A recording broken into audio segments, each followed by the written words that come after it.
Welcome to the channel.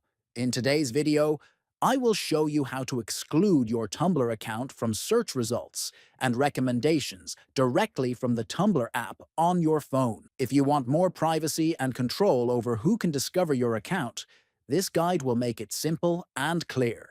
First, open the Tumblr app on your mobile device. Next, tap on the profile icon at the bottom right. Then, in the top right corner, tap on the settings icon. Then, scroll down through the settings until you find the visibility section. Tap on visibility to see the available options for controlling who can see your account. Here, you will see an option labeled Exclude from Tumblr Search and Recommendations. Finally, turn this option on to ensure that your account will no longer appear in search results or recommended feeds on Tumblr.